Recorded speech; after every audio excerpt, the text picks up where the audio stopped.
반대로 생각해보면 성장의 욕구가 더 큰 사람들이 훨씬 더 불안을 많이 느끼는 것 같아요. 제가 주변을 보고 저나 남편을 봐도 성장하려고 하면 또 불안하구나. 이 불안이라는 놈은 오히려 나에게 주는 안전 센서다. 다정이들 안녕. 오늘은 월요일입니다. 월요일인데 아침 일찍 스케줄부터 강남을 가야 돼서 열심히 가면서 우리 다정이들이랑 수다를 떨면서 가려고 합니다. 요즘에 꽂힌 단어는 불안이에요. 불안. 우리들 삶의 변수가 너무 많기 때문에 내가 이 불안을, 나에게 닥쳐오는 불안을 컨트롤할 수가 없거든요. 그러면 불안을 인정하자. 이 불안을 없애기 위해서 노력하는 게 아니라 이 불안을 어떻게 다루고 활용할 것인지를 생각해야겠다 라는 생각들을 하게 됐거든요. 그래서 총 3가지 정도로 정리를 해봤어요. 첫 번째는 사람들이 불안을 느끼는 지점과 그 불안을 표현하는 방식이 다 다르다. 아주 쉽게 예를 들면 제 남편은 이 시간에 지각하는 거를 굉장히 불안해해요. 그게 불안감이 100이야. 저는 제가 챙겨 나올 걸 못 챙겨 나오면 불안감이 100인 거예요. 그럼 아침마다 나갈 때 남편은 그냥 놓고 나와도 돼. 그거 놓고 나온다고 잘못되는 거 아니야. 시간 약속을 지키지 못하는 거에 대한 불안감이 100이니까 그냥 맨몸으로 나와도 돼. 이게 훨씬 더 본인 스스로 안정감을 느끼는 거죠. 근데 저는 지금 이거 챙겨 나가도 안 늦어. 나는 이걸 꼭 챙겨 나가야 돼. 이 무엇인가를 놓고 나온다는 거에 대한 불안감이 높은 거예요. 그러면 이 두 사람이 만나면 누군가 잘못됐다고 생각해서 다투는 거라기보다 스스로의 불안감을 잠재우기 위해서 서로를 공격하는 걸 수도 있다. 왜? 날 지키려고. 그렇게 사람마다 불안을 느끼는 지점과 표현 방식의 개인차가 크다라는 부분들을 이해하려고 노력했던 것 같아요. 제가 불안을 이해하려고 알랭 드 보통의 불안이라는 책을 다시 읽었어요.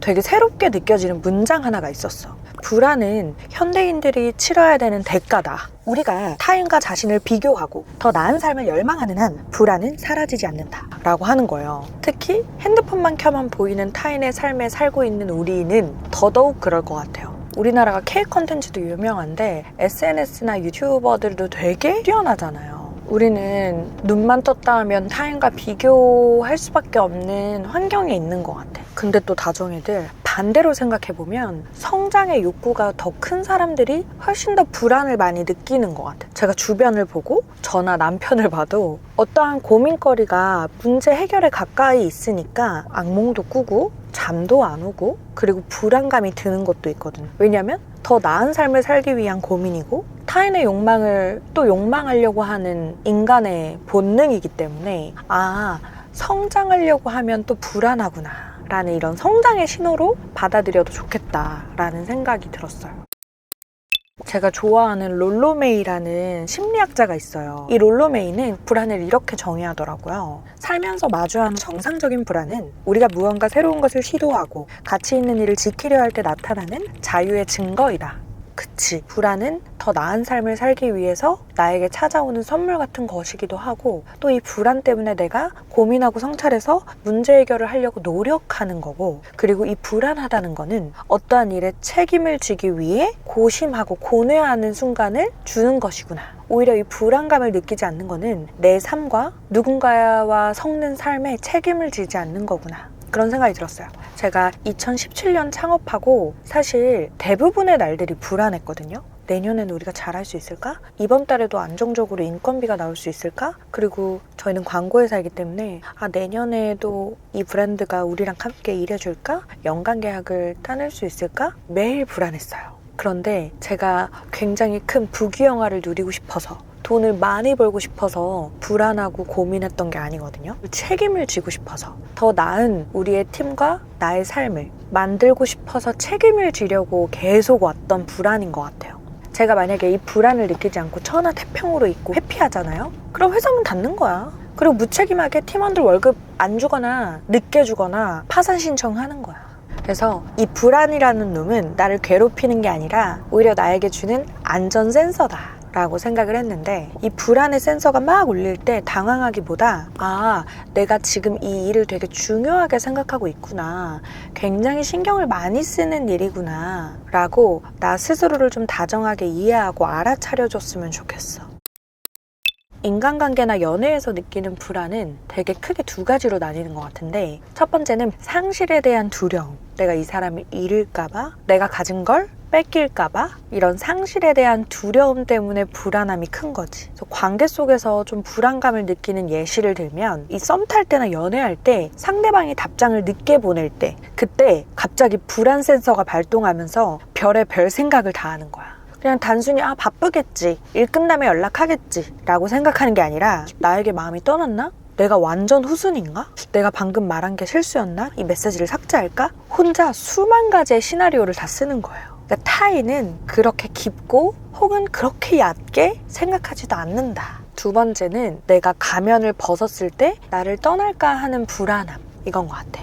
연애 초기에 많이 나타나는 불안감인 것 같은데 사실 썸 탈 때는 좋은 모습, 예쁜 모습 다 괜찮은 척을 많이 하거든요. 상대방을 배려하려고 나의 좋은 모습이란 단단한 모습만 보여주면서 나의 나약함이나 찌질함이나 그리고 내가 우울감이 있다는 걸 들키면 상대가 날 떠날 거라고 생각해서 나를 어떠한 수식어들로 계속 치장하는 거지. 근데 물론 저도 그랬던 것 같아. 저도 20대 때 약해 보이고 싶지 않고 취약해 보이고 싶지 않고 그래서 제가 아주 어렸을 적에 부모님이 이혼한 사실도 친한 친구들한테도 구구절절 얘기하지 않았어. 제가 너무너무 쑥스러운 일이 하나 있거든요, 사실. 제가 초등학교 때 할머니랑 살 때였어요. 그때는 반려동물 키우는 집이 부자였어. 그리고 친구들이 너무너무너무 부러워했어요. 그래서 그때 초등학교 3학년 때 제가 친구들한테 저희 집에 강아지 6마리가 있다고 거짓말을 친 거예요. 이 엄마 아빠 강아지가 아기를 4마리나 낳아서 6마리의 강아지가 있다고 거짓말을 친 거예요, 제가.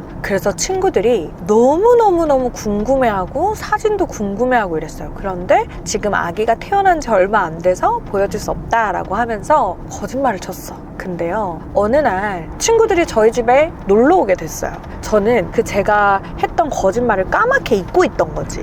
뭐 초등학교 3학년이 뭐 대단히 거짓말하면서 철저했겠어요. 그러니까 친구들이 탁 우리 집에 문을 열자마자 강아지야 하고 들어오는 거예요. 근데 어떡해요? 친구들한테 거짓말이었다고 말하기는 쑥스럽잖아. 그래서 친구들한테 강아지를 자니까 조용히 해 한 거예요. 그래서 친구들은 정말 순수하게 알겠어 이러면서 조용히 해줬어. 그래서 제가 베란다 밖에 보일러실에 강아지들이 있다고 거짓말을 쳤어요. 내가 강아지를 보고 올게 하면서 혼자 베란다실에 나가서 보일러실 문을 열었지. 제가 그 보일러실 문을 열고 들어가서 어떻게 했냐면 지금도 생각해. 숨 죽인 다음에 왈왈 이렇게 한 거예요. 친구들은 또 믿었어. 까르르 웃고 난리가 났어. 제가 너무 리얼하게 냈던 거지, 강아지 소리를. 그래서 며칠 뒤에 강아지를 다른 집으로 보냈다고 말하고 저의 반려동물 거짓말은 종결이 되었습니다.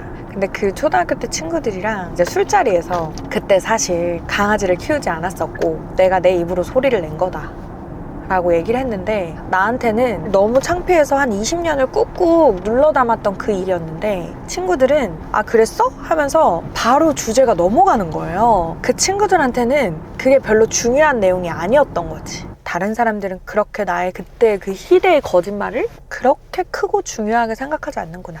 그래서 여러분, 초등학교 3학년도 타인의 욕망을 욕망하고요. 불안을 느끼면서 내가 벌인 일에 고민하고 성찰하고 회개합니다. 그 반복을 통해서 인간이 성숙해지는 것 같아. 그래서 우리 다정이들 지금 불안에 많이 휩싸여 있거나 고민스럽고 고통스럽다면 불안을 마주하고 성장의 동력으로 사용해보고 그리고 지금 이 순간 현재에 집중하는 우리가 되자. 그래서 제가 요즘 빠져있는 단어를 요러콩저러콩 이야기를 많이 해봤는데 우리 다정이들이 생각하는 불안은 또 어떻게 해석하고 있는지 또 어떻게 활용하고 있는지도 궁금해요. 그래서 나의 불안을 잘 다루면서 다정함을 잃지 않는 우리가 되자고 약속! 병원에 왔습니다. 저는 보통 2층에 가서 초음파를 하고 진료를 봅니다. 제가 작년 5월부터 차병원에 다녔는데 이 나팔관이 한쪽이 막혀 있을 수도 있고 두 쪽이 막혀 있을 수도 있는데 저는 두 쪽 다 막혀 있어서 완전 난임 100%인 거예요. 그래서 불필요한 양쪽 나팔관을 제거하고 차근차근 시험관 준비를 하고 있었습니다. 나팔관이 막히는 이유는 정말 다양한 게 있는데 여자들이 매월 생리를 하잖아요. 근데 생리가 이렇게 생성돼서 밑으로 쏟아져야 되는데 그게 이제 나팔관에 머물게 되거나 그리고 소변을 오래 참거나 제가 일하면서 좀 생리 때도 화장실을 오래 참고 그랬던 적이 많거든요. 그러면 이 나팔관 얇은 머리카락만큼 얇다고 해요. 나팔관이 그 아주 얇은 통로가 막혀버리는 그런 경우도 많다고 합니다. 명확한 이유는 없지만 선천적으로 나팔관이 막혀 있을 수도 있고 후천적으로 막혀 있을 수도 있는데 그래서 우리 다정이들도 결혼한 다정이 임신을 준비 중인 다정이 많을 것 같은데 저는 아이 계획이 있다면 먼저 난임병원에 와서 남편과 아내의 검사를 받아보는 걸 먼저 추천합니다. 저번 주에 받은 요 프로기노바를 먹고 있는데 제가 원래 생리통이나 PMS가 아예 없었거든요. 근데 이 호르몬 약을 먹고 기분이 너무 오락가락하고 예민해지고 어지럽고 속이 울렁거리고 진짜 이게 약간 생리 전 증후군인 건가? 라는 생각이 들 만큼 정말 기분이 오락가락했습니다. 근데 임신하게 되고 출산하면 훨씬 더 그 호르몬의 노예가 된다고 하는데 살짝 겁나더라고요 벌써. 그래서 진짜 임신 준비하고 출산하고 육아하는 다정이들이 진짜 너무너무 대단해 보여요. 존경스럽고 그렇습니다. 오늘 병원 진료 끝나고 카페에서 일을 보다가 지지부부 우리 소셜링에 너무 사랑스러운 지지부부와 온유나 가족을 만나고 미팅하고 그리고 사무실에 돌아갈 예정입니다. 월요일부터 아주 크고 중요한 일정이 많아서 미션과 문제 해결들을 차곡차곡 해나가고 있습니다. 언니나 이게 뭐야? 너무 예뻐. 가까이서 보여줘야 돼 언니는. 가을 이게 뭐예요? 가을 이게 뭐예요? 발차기 발차기 발차기. 이거 시리즈 좋다. 이모거 만지면 안 돼. 괜찮아요. 근데 많이 본 것 같아요 언니나가 엄마 아빠가 작업하는 걸 이걸 하는 거 아니에요? 이거를 딱 손을 올리는 걸 아는 딱 올려서 하는 거 알아요? 치는 거 알아요? 그거 누르는 것도 알아요? 결제해주세요. 한참 봐봐. 한참 안녕.